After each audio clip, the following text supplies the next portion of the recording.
Very quickly, let's welcome our panelists. It's going to be an exciting session from Future Group. Please welcome Mr. Vaibhav Parab. Welcome, sir. Loud round of applause, please. From Reliance Brands, Mr. Rohit Patra. A round of applause as our panelist walks onto stage. And from Neeru's, ladies and gentlemen, make it loud, Mr. Avnish Kumar. Well, it's going to be an exciting session. Mr. Kochar, all yours.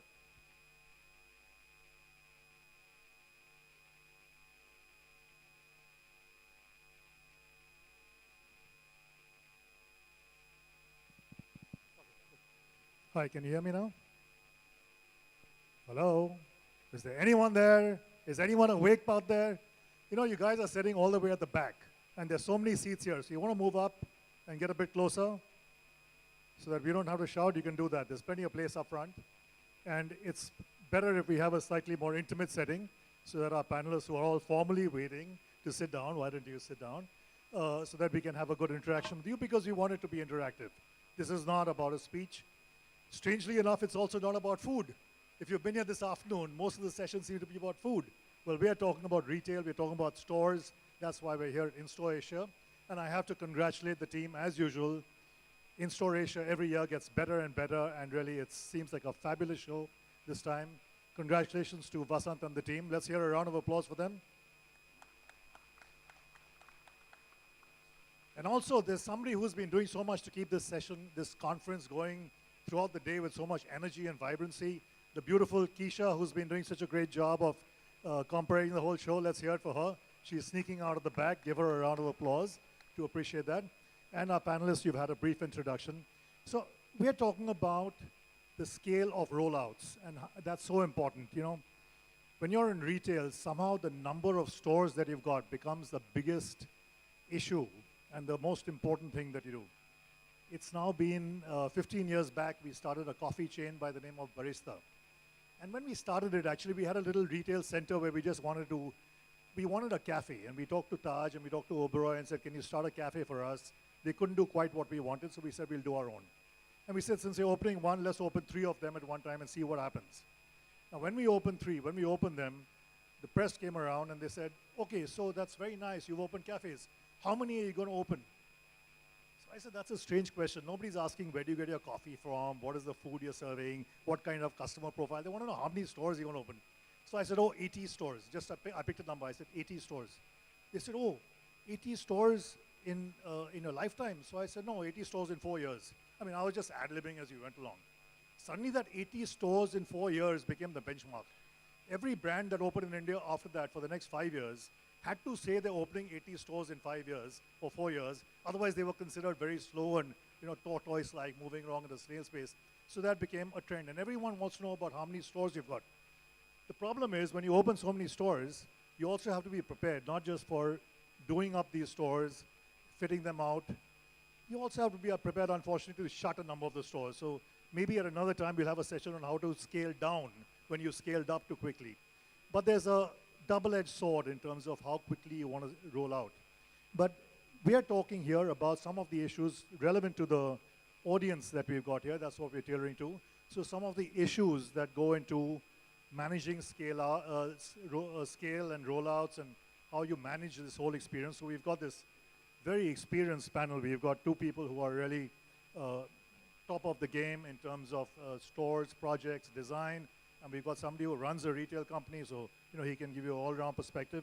So I'm going to start, and I'll keep introducing as we go along. So I'm going to start with Rohit, who's from a small company called Reliance. Anybody heard of Reliance? He's from Reliance. He's from Reliance Brands, which is the upper end, the top end of the Reliance spectrum. Rohit, could you tell us a little bit about what are the 3 most important considerations or criteria when it comes to store rollout? Hello. Good evening, friends. So, Jayant, the 3 important criteria, whether it is Reliance Brands or any other retail formats, that I think is a cost, timeline, and the quality of the stores. It has to be a balance between all these 3. Sometimes, depending on the store that you're building, sometimes you have to give importance to the spending a higher cost. Sometimes you have to give more time to get a best out of the space that you're designing. So depending on what kind of format that you're doing, it has to be a balance of all these three. Let's talk a little bit more about timelines. So when you're talking about timelines, it has to be, so spend a lot of time on the drawing board so that you chalk down all the possibilities that would happen that will help you build the store in terms of the quality and the cost.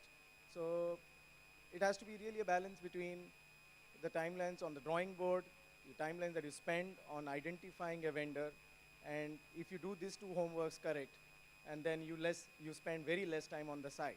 And that's the way I think you should manage the store rollouts. Yeah, because I think, in the biggest perspective, the business development guy might take 1 year to find the right location. But once they found it, they want these guys to build the store overnight. Why is it taking so long? What's going on? Okay, so I think that's a very good summary of some of the most important points that you guys have to think about. Vaibhav is from the Future Group. Again, if you're in retail, obviously you don't need any introduction.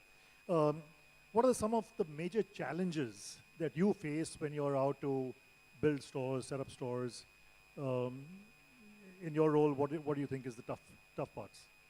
In fact, first of all, good evening you all, and it's a pleasure being here amongst all of you, and thanks InStore Asia for inviting me for this session. Well, the bigger challenge what Rohit has just mentioned, the perfect blend of cost, quality and time is a bigger challenge. I mean, to me, the shorter definition of project management is equal to the perfect blend of cost, time and quality. If you see from design perspective, getting right location, be it mall, be it standalone, the right profile, the right height, the services, and also what is being offered by landlord or mall to us as their scope of work. Getting the right price from them, that is the rental or revenue share with minimum guarantee, and then setting up the complete store design in that particular place. As far as execution is concerned, we have a very rigid timeline to complete the store setup, especially when we have the Indian festivals around, and it is always important to open the store when the festivals are nearing. So we need to have a very right set of contractors, the external and internal resources, also the backup plan, what kind of material we are using and how do we execute them in such a manner that that win-win combination is achieved as far as store design and execution is concerned. Okay, great. So I think that brings us to a very interesting point, which is a lot of background and preparation work goes into this whole thing of scaling out. You can't just say, I'm going to put extra people and work really hard and work really fast and get the store built fast. I think it's all the planning in terms of the materials, the standardization and so on that goes out. But of course, like I said, the example I gave, when you're starting a coffee chain or a restaurant with 3 stores, 5 stores, you're not really thinking about standardization and customization then. So I'm going to turn to Avnish, who's the director of Neeru's. Now, Neeru's has, as you know, one of the widest ranges of ethnic wear in the country. At what stage does it make sense for a company to say that, okay, now we're going to plan and design everything in a way that we can roll out fast, even if though the initial investment is very high in terms of standardization creation? Hi everyone. I think I'm sitting amongst a lot of veteran companies here, Reliance and Future Group. But I think most of us here are from a single brand or a first generation entrepreneur or a second generation or doing a family business. So there are a lot of challenges when we talk about planning a brand and expanding, going across India, going across mediums and telling people that the brand is going to be all out. So we at Neeru's, I think a couple of years back, we were about just 10 odd stores at that time, Jen, that time. I think we were just discussing how would we, that time it was very easy to open the stores. The challenge was how do we make the stores? Because that was the time when we sat with our team and we realized that we take not less than about 120 days minimum to make a 1,500, 2,000 square feet store. And that was huge. And when I said that to a Reliance or a Future Group, we would be laughed upon at that time. So I think that was the whole challenge when we realized now when we need to come with a rollout model. So I think we thought a lot on the mock stores that we wanted to do. So I think eventually we started thinking that now, as we are a 10 store old brand, and if we are planning for another 40 and to make it about 50 in the next 2.5 years, that is when we realized that we need to create something like a mock store, which could give and create that identity feeling in all the stores of Neeru's when you travel across India, let it be a Raipur or a Delhi or a Bombay or a Hyderabad. And we origin from Hyderabad. So I think that was the time when we realized we need to do the mock stores, finalize on designs, and then probably work on the team of designers or architects that we want to work with, who actually come with the same thought process as we do. Because when we are, as Neeru's, we are Indian ethnic wear. So ethnic cannot be sold a denim hanging on a rack and you buy it off the shelf. You need the whole selling aspect from the fixtures or the environment in the whole place that will make the products sell for you guys. So I think that was the time when we planned a lot towards the ideating and creating a team of designers, working with architects, understanding ethnic better with every region. And then is when we realized, okay, now is the rollout. So we went out at that time, traveling around the globe, getting the best fixtures, to lighting, to flooring, to even the minor things like a hanger or a mannequin, because all this counts when you talk about Indian ethnic wear. And that's how we began with our rollout scale. And I think eventually coming down from 120 days for a 1,500, 2,000 square feet store, we came up to about, say, good 30 to 35 days for the same size. And also not just the days, but also cutting the cost by half. I think that was the time when we were about 8 to 10 stores. We used to spend not less than about 4 to 4,500 per square feet for a store, and now we come to about 2,200 or a 2,500, giving a world-class experience to people who come in. Because at Neeru's, we have a 1,000 square feet store. We also have a 40,000 square feet flagship store. So I think it's very convenient now that we have ideated the feeling, giving the same feeling across all our stores, all our rollouts. And today, being close to about 50 stores, we feel we are satisfied, but obviously we've not achieved what we wanted. We want to further go down on the days and cost. But I think that was the time when we realized something like that should be done with the company. So you're saying less than 10 stores, it really doesn't make sense to look at that kind of a standardization? Yeah, And I it's think also, that should, yeah. it's also a function of when you're ready to start growing rapidly, I guess. That's right, yeah. When you think that you're going to be aggressive now, so it could be a 6 store, 4 store, or a 8 store, but till you touch double digits, I think you're still experimenting with the Lala kind of workers around you. And once you touch the 2 digits, then you feel, now I need system in place, I need designers in place, I need the whole system in, in terms of the front end, back end, project team, everything putting together so that we confront this problem very comfortably.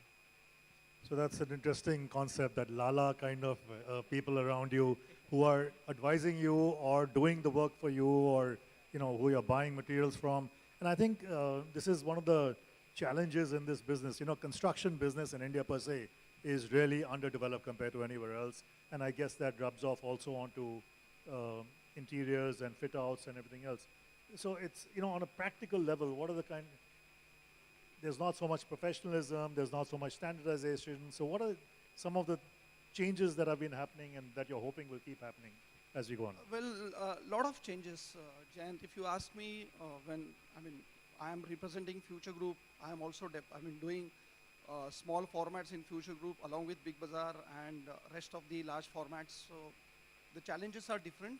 Getting rollout of smaller floor plates is very difficult than the larger floor plates, because the space allocation in mall or probably in standalone is sometimes very non-standard, and the kind of landlords we deal with, or probably the mall management we deal with, is also very non-standard.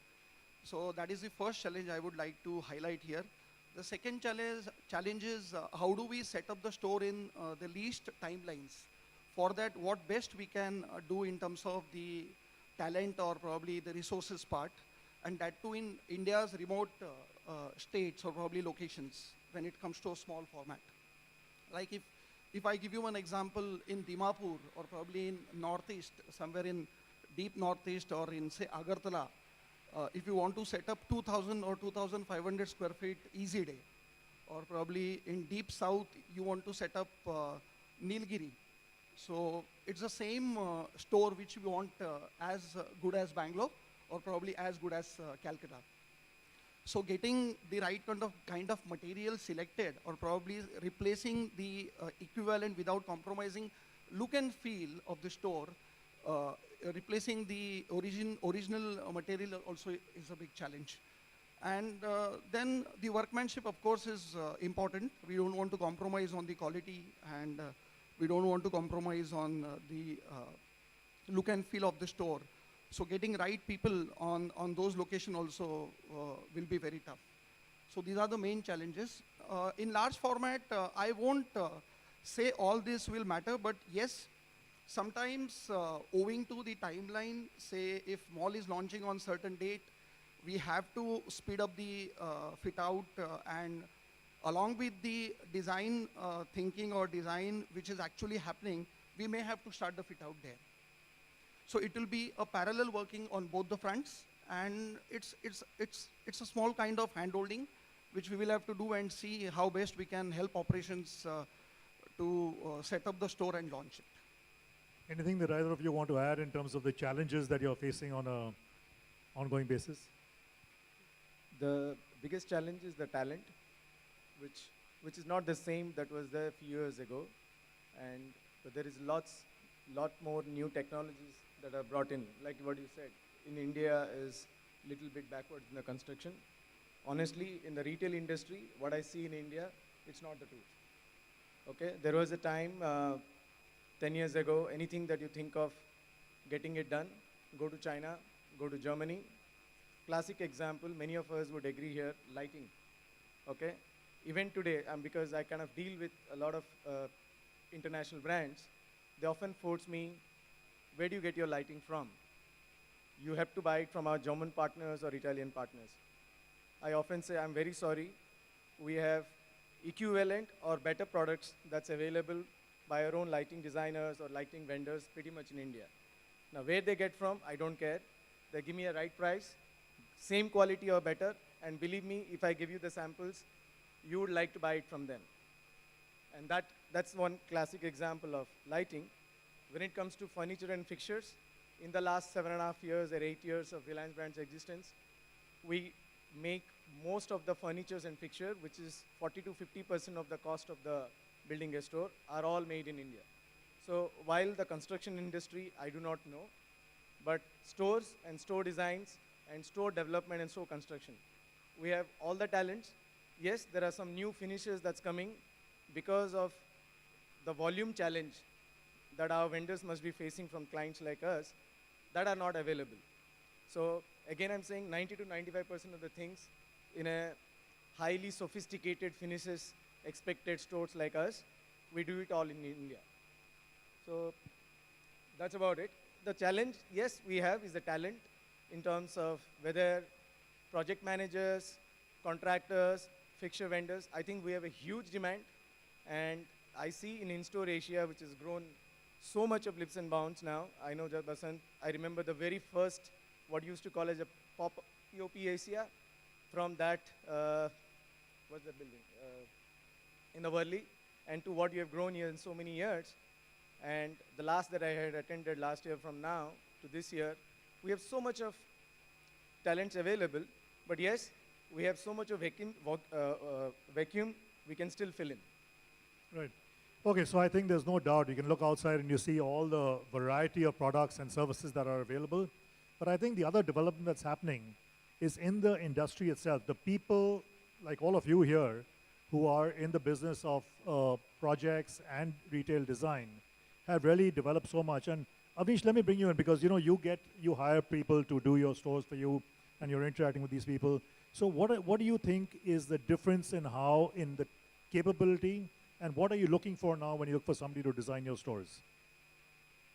I think there's a very minor difference. It's all about the ideation from the company point of view and the designers who we get associated with. The first thing is to get, because I'm from a single brand, we're not talking about large format. So when you talk about a single brand, it's a story of one single brand, one particular kind of product that we're dealing with. If suppose you do a footwear, if suppose you do a ethnic wear, so the whole ideation is the designers and everybody has to first get into our shoes to understand what is our product mix and what are we actually trying to sell. Oftenly, there's a problem when the conflict happens when designers want the best architecture and we want the best selling way. So, there's the conflict. So we all need to come into a common shoe that we need the best interior with the best mode of selling what we want to. Even as Neeru's, we've gone everywhere, traveled from Euro shops to the another Euro shops to in-store Asias, going China, seeing lighting in Germany, everywhere, just to get the perfect light or the perfect fitting for our stores, even with our architects, even alone with our project heads, with the whole team. But oftenly we felt that there's a huge gap in the understanding of what exactly we want. First is to get the best lighting, or is it about the best way of selling your product? So, there's a very thin line between all of this. Couple of days back, I was in Chennai, Jayant. I was having food at one of the Savarna Bhavans in Chennai, in Tamil Nadu. So there was a huge change. Like 2 months back, I was having in a nice steel plate with nice cups and everything, and I felt that I ate a lot of sambar rice and rasam and everything, but I felt something was missing. After a month, like about a week back, because we opened one of our stores there, I ended up going to the same Savarna Bhavan. They had a banana leaf. They had the whole raw way of serving. So when I asked them, why was that like 2 months back, you were giving me in a steel plate and all of that, and why now in this? It was all about giving what we want to give you in the raw form. This is what Savarna is all about. The atmosphere of less AC, more of fans, the whole dressing up of the people, the whole interior is talking very raw. Suddenly the interior spoke raw, so what I ate felt very organically coming from somewhere in Tamil Nadu. Same place a month back, I felt that this was not what I wanted out of a Savarna Bhavan. So there's a thin line when you understand all of this. So it's a simple math. The ideation. So let me ask Vaibhav that question also in terms of how has the role of the store designer or the project head changed over the years in terms of the new environment and what's different around you? Well, I'm not a core designer. I'm a hardcore execution guy, but I deal with a lot of designers. I mean, we have a lot of designers wing within the company, and I think earlier, no offense to a typical design team whosoever sitting here, but earlier we execution guys used to think कि ये design इतना flexibility नहीं होता है यार, उनको change होना चाहिए, उनको चेंज करना चाहिए एप्लीकेशन में. But later on, when we started opening the stores, we saw a great amount of change, of course. When I deal with the fashion team, or when I deal with food team, I see the flexibility has already come. They are ready with the options. What execution faces on the site, they understand, and they immediately help with the solution. So that is something, so all credit to design team who's sitting here, and thank you so very much. Point number two, if please correct if I'm wrong, Rohit. Point number two, the design standardization is neat, and also the choice of material is, very good. I mean, it is available so much that we can advance storage it in our DCs or probably in the warehouses where we can have in metro cities, be it fixtures, be it lights, be it materials, or even a smaller checkpoint can be stored. We also have the flexibility in taking the site calls after taking the designer into conference. So that is something which is very good, and that changes come over a period of time, and it's really a welcome change. Well, we don't design our stores because our brand partners design it. Our role is primarily to Indianize the design and execute it. So, fortunately or unfortunately, unlike how Future Group or probably many of the other retailers operate, there is a separate design team, there is a separate procurement team and the execution team. That's what the marriage that he was talking about. I have been fortunate enough to have everything into a project manager in my team. So the same project manager has to have the ability to understand design that's been prescribed by the brand partners, and he has to imbibe it and Indianize its source materials, translate them into an Indian material, various options, highest cost to lowest cost, and go to the field, stand there and get things done. So it's a completely different video game, but if I'm coming in between either of them, neither we are large scale like them, neither we are single brand like them. But what I think is important, a project manager, whether it is a single brand owner or a large retail chain, has to have a complete balance of a design ability, converting the design into execution, value engineering, what we call it, and execution ability. And that person as a project manager has to have a eye for a finer detail. That would be the success. So I think even in your situation, it's really a multifaceted and a very complex job. And even more so when you're actually doing the design yourself, to be able to juggle the cost of different materials, the efficiency, to understand all this. I mean, there is no way I could come close to being a store designer or even a good execution person. And I'm glad that we've got all you people who are so well qualified to do this, because otherwise I can imagine how difficult and how much effort it takes. These complexities you're talking about brings me to an important subject, because traditionally we always in retail have said that the company-owned stores are different from franchise stores. Why? Because company-owned stores, we'll spend all that needs to be spent, we'll do it up very well, we'll hire the best people. Franchisees are likely to cut corners a little bit and try and do things on a lower budget. I don't think that's true anymore, but the thought of it remains. So in all your cases, whether you actually have them or not, how do you think one could explain to a franchisee who says, look, I don't want to, for example, use a Korean tabletop, I'd rather use granite or something else that might work as well. You want to take it and everyone can comment? I think the world is changing. There are a lot of franchisees now who come, I think for us, they came in with a lot of money. They said, we are taking your franchise. I've got a lot of taste. I've got a lot of money, which is why I want to invest in a brand like Neeru's or so on or so forth. And today they give up on the planning of their interiors of the store because they feel that the brand knows and does better. Because there's a common design going all throughout. I think that is also one drive that they wanted a franchise of that particular store. If there are 20 brands of ice creams, and if I want to pick up a franchise of a Haagen-Dazs or a some Cold Stone or a Cream Stone, so I would pick up that because I know that this particular brand has a great feel to it, and only they can give me that, and which is why I want to go back and take a franchise of that particular store. So I think a lot of single brands and also multiple brands, I think they're coming with a very common design in their interiors, which is very doable, and the cost what we could get is barely the cost what franchisee. He could cut down on a POP or a painter or a carpenter, but he could never cut down the price on the fixtures or on the lighting or even on a hanger. You know, this is something that we do daily. We have it monthly, or we buy in bulk for a whole year for the next a lakh or 2 square feet, and you know, it comes at a very deep cost. So I think time's changing. I think they just want everything ready-made, built to suit. They say, this is, you tell us what to do, I'll get my basics right, and rest by the brand is okay. I feel that's what I think at our end. This is something that's happening. Okay, I just want to check, are we going to do the questions from the audience and all that? Oh, I thought I'll get the 10,000 because I'm asking all the smart questions so far. No, it's not me. It's you guys still have a chance to get it. You can get 10 times than that. All right, I want to take a couple of quick questions more. One is Rohit, I'm going to put this to you. You know, retail has changed so much. Why has retail changed? Because the consumer has changed. The consumer is really interacting in different ways.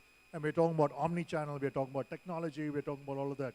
How has the retail store function, retail store design function changed in view of these changes in consumer behavior and markets? Okay. Last few years, there is a lot of technology that has come into the store. A lot of shrunk spaces. In India, the biggest challenge has been getting the right quality spaces. And even if you get the right quality space, you cannot afford them. So in the store design aspect, I think most of the designers have learned a way to get the best out of the smallest of the spaces, and yet giving the customer the same experience. And one of the facilitator in that aspect has been the technology. You see video walls everywhere, you see interactivity everywhere now. These are the two things that have changed in last few years. Okay, good. So, you know, we're pretty much out of time. I want to throw up one other topic which I find very interesting in this space. everyone is basically looking at standardizing their stores everywhere. And not when I say everywhere, it's all over the world. You deal with international brands, and I bet they all come and tell you we want every store to look exactly the way it does in Paris or New York or anywhere else. On the other hand, we have a different or an interesting variation on that. When Starbucks says, for example, that we're going to have a little variation in each and every store of ours in terms of the design. You guys are all experts in your field. What's your thought on this? Is it which way to go? This is a fabulous, fabulous thing, and I love every Starbucks. It is not the same boring, and not to kind of insult anyone, it's not the same boring CCD or barista, whoever the coffee chain. Each Starbucks tell you a different story, and the DNA or the whole Starbucks brand DNA is the same. You go to Delhi, you find a different looking Starbucks, but it yet tells you cannot just pass by the Starbucks store without looking at it. And we have pretty much similar concept with us, which Diesel does. Many of the international brands are adopting to do that. That's a new thing that is coming, and in some cases, some brands are already adopting it for a few years, including Starbucks, that while you create the same brand story across all the stores, but you bring in a local touch to it. And that's the best part of getting a standardization in design, yet giving a different taste in every store that your customer goes in. So that the customer always expects something new, yet he's gone to the same brand. I go with what Rohit said. It lots to deal with the customer experience, Jayant. I mean, if you see Big Bazaar Generic stores, you have future services kiosk, you have sit-down billing. So that is something the added features. We have video walls, we have all the LED TVs placed on the fixtures so that it continuously run with all the product range. So it lots to deal with customer experience and how we can pull them, we can attract them as much as possible. And I have one thing to pitch in for this. It's not just about the foreign brands coming and Indianizing their way. Even in spite of being an Indian ethnic wear brand, we have the challenges. If we opened a store in Delhi in Karol Bagh, so everyone told us that don't go by the way you opened your store in Hyderabad, because Delhi needs Italian marble. It needs a very different flamboyant way of having an ethnic store. If you do a normal store with a tile and that kind of a look, I don't think your customers will accept you as a very fashion brand. They will take you as a more mass. And similarly, when you come to a store in South, there's a whole big range of South having large formats, bigger than life, huge. It has to be 50,000, 80,000, 1 lakh, even a single brand having a store of that size. Even us, we had to struggle opening a 15,000 in Vijayawada or opening a 40,000 in Hyderabad or opening a 20,000 in Chennai. We had to, because people like all of it. Although you get rentals at that price, it's easier to bargain when you're talking about your cost, but you need to give them what they want. So if I have an Italian marble in my Karol Bagh store, I have a handloom machine which is making live sarees in front of customers in the Vijayawada store. So it is about the ethnic region also you're approaching, and we are still giving that flavor to them. So. Great, okay, superb. So, Rohit said just now that he likes the Starbucks stores because each one is different. They bring something interesting to the table, but they're all delightful. I think I could say the same thing about the panel. Each one is different. Each one brought something different, but they're delightful, very, very valuable. Thank you very much, ladies and gentlemen. Thank you, thanks. We request our panelists to continue to be with us on stage, because like you asked earlier, sir, we've got the questions happening right away. And without further ado, I'm going to welcome on the stage Mr. Ajay Kumar Jain, Executive Director from Prisma. He's going to choose 3 questions and ask our moderator, who can then answer it himself or pass them over to the panelists. Hi, good evening, everybody. Thanks, Jayant, for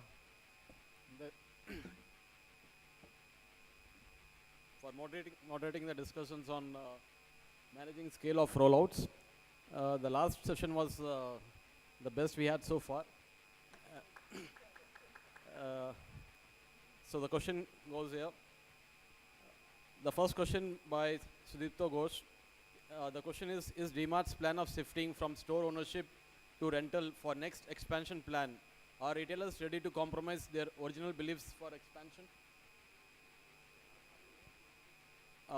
Is DMart's plan of shifting from store ownership to rental for next expansion plan? Are retailers ready to compromise their original beliefs for expansion? So DMart is changing from an owner, DMart owned all their stores, and now to expand, they're looking at rentals also. So is it right, I guess, for a retailer to give up their original values? In this case, the original value being ownership of the store. Anyone want to comment on that? Or otherwise, I could. So I think with DMart, I don't think it is so much a store belief or a retail strategy. I think it was an investment strategy. So the owner of DMart, fortunately for him, was in a position where he had a lot of money to invest, and he chose that route for expansion. But it's not really the retail strategy per se that we'll own stores. So yeah, I don't think he's really moved away from any core belief here. Thanks, Jayant. The second question is by Ekta Sharma. Her question is, using a prototype store to roll out is essentially for brand identity. Using a prototype store to roll out is essentially for brand identity. From there, what tools, resources do you use to ensure connecting to the local customer? As in the prototypes, can you repeat once again? Yeah, I'll do that. Using a prototype store to roll out is essentially for brand identity. Correct. Yeah. From there, what tools, resources do you use to ensure connecting to the local customer? You do the first store for brand identity purpose and all that, and then thereafter, what do you use to connect with local customers and grow and expand beyond that, right? Yeah, that's right. You mean adding the local flavor to every place that you go to, or it's about Okay, the so resources, who's the question from? availability of the resource You everywhere? want to explain a bit more?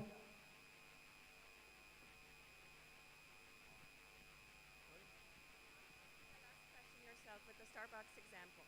Okay, so she says the question Yeah, was answered with the Starbucks example. yeah, that's Okay. right. Yes, adding the local flavors. Okay, so similar to, yeah, okay. Okay, we'll go to the next question. It's from Mr. Ayush Agarwal. The question he wants to ask is like, a key issue we face is that our regular customers seem to get bored of the same layout over time. How do we keep the design of the store fresh post rollout? Okay, so I think all three of you can answer this question one by one. Customers get bored. We know that. That's part of the DNA of a customer. They have to get bored. So what do we do to keep their lives exciting and interesting?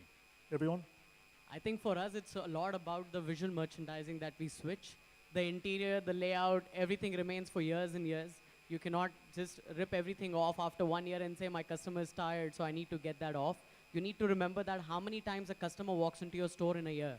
It's not like if a customer really, if you got such a strong database or a brand that they walk in 3 times a week, then you need to totally rip off the interiors and get with a newer one. But when you have a customer walking in and an average about 4 to 5 times a year or a 3 to 4 times a year, so that is the time when you work with the visual merchandising of your store.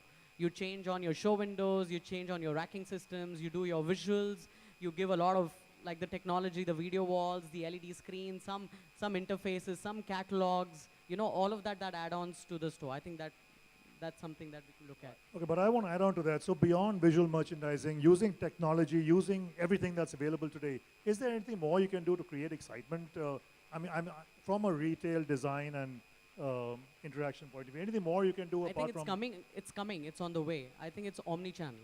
It's about if a customer is walking into my store and tells me that I want so-and-so kurti and I don't find it in your store, what do I do? So I have something on the fixtures helping her out without a help of a manpower and telling her that, you can actually see it on my visual screen.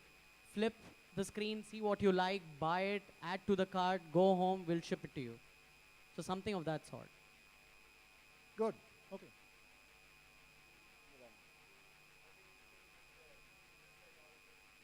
All right, so gentlemen, you'll have to choose a winner. I choose the last question. And the winner is Ayush Agrawal. Can we have Ayush? You've got to walk on the stage with a lot more excitement, sir. You've got 10,000 rupees. Congratulations with our panelists, our moderator right here. Can we please have all of you join in for this photograph? Thank you so much, sir. You could join in as well. Ladies and gentlemen, what a panel discussion this has been. 10,000 rupees at the end of it as prize money from InSync. Thank you so much, Mr. Vaibhav Parab, Mr. Rohit Patra, Mr. Avinsh Kumar, our moderator, Mr. Jayant Kochar. Thank you so much. Thank you very much. Thank you so much, gentlemen. Thank you.